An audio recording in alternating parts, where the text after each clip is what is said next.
ایران، روس اور ترکی کے سربراہان کی ملاقات ہوئی ہے۔ شام کے تنازع کے سیاسی حل کی حمایت پر زور دیا گیا۔ تینوں ممالک کے سربراہان نے ایران میں شام تنازع پر سہ فریقی امن مذاکرات پر شرکت کی۔ مذاکرات میں ایرانی صدر ابراہیم رئیسی، ترک صدر اردوان اور روسی صدر پیوٹن نے شرکت کی۔ تینوں ملکوں کے سربراہان نے مذاکرات میں شام کے تنازع کے سیاسی حل کی حمایت پر زور دیا۔ روس میں ہونے والے اگلے مذاکرات میں شام مسئلے کا حتمی حل نکل آئے گا، سربراہان کی جانب سے یہ کہا گیا۔ روسی صدر ولادیمیر پیوٹن کی ایران کے سپریم لیڈر آیت اللہ خامنئی سے تہران میں ملاقات بھی ہوئی۔ صدر پیوٹن کی سربراہی میں روس نے اپنی آزادی برقرار رکھی ہوئی ہے، ایرانی سپریم لیڈر کی جانب سے یہ کہا گیا۔ ان کی جانب سے کہا گیا کہ ایران اور روس کا طویل المدتی تعاون دونوں ممالک کے مفاد میں ہوگا۔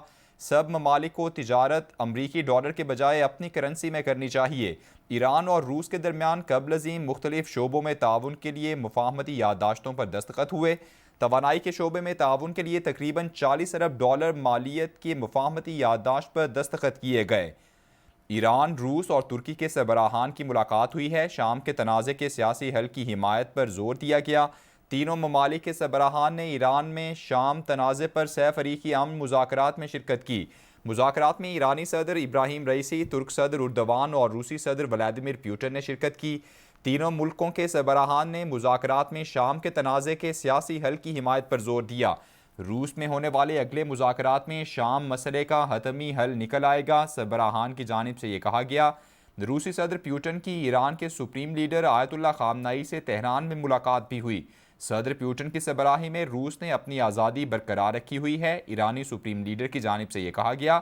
ان کی جانب سے کہا گیا کہ ایران اور روس کا طویل المدتی تعاون دونوں ممالک کے مفاد میں ہوگا۔ سب ممالک کو تجارت امریکی ڈالر کے بجائے اپنی کرنسی میں کرنی چاہیے۔ ایران اور روس کے درمیان قبل ازیں مختلف شعبوں میں تعاون کے لیے مفاہمتی یادداشتوں پر دستخط ہوئے۔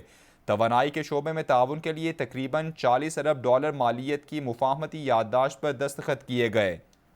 ایران، روس اور ترکی کے سربراہان کی ملاقات ہوئی ہے۔ شام کے تنازع کے سیاسی حل کی حمایت پر زور دیا گیا۔ تینوں ممالک کے سربراہان نے ایران میں شام تنازع پر سہ فریقی امن مذاکرات میں شرکت کی۔ مذاکرات میں ایرانی صدر ابراہیم رئیسی، ترک صدر اردوان اور روسی صدر پیوٹن نے شرکت کی۔ تینوں ملکوں کے سربراہان نے مذاکرات میں شام کے تنازع کے سیاسی حل کی حمایت پر زور دیا۔ روس میں ہونے والے اگلے مذاکرات میں شام مسئلے کا حتمی حل نکل آئے گا، سربراہان کی جانب سے یہ کہا گیا۔ روسی صدر ولادیمیر پیوٹن کی ایران کے سپریم لیڈر آیت اللہ خامنئی سے تہران میں ملاقات بھی ہوئی۔ صدر پیوٹن کی سربراہی میں روس نے اپنی آزادی برقرار رکھی ہوئی ہے، ایرانی سپریم لیڈر کی جانب سے یہ کہا گیا۔ ان کی جانب سے کہا گیا کہ ایران اور روس کا طویل المدتی تعاون دونوں ممالک کے مفاد میں ہوگا۔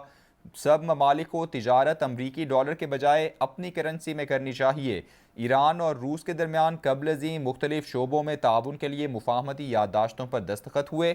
توانائی کے شعبے میں تعاون کے لیے تقریباً $40 ارب مالیت کے مفاہمتی یادداشت پر دستخط کیے گئے۔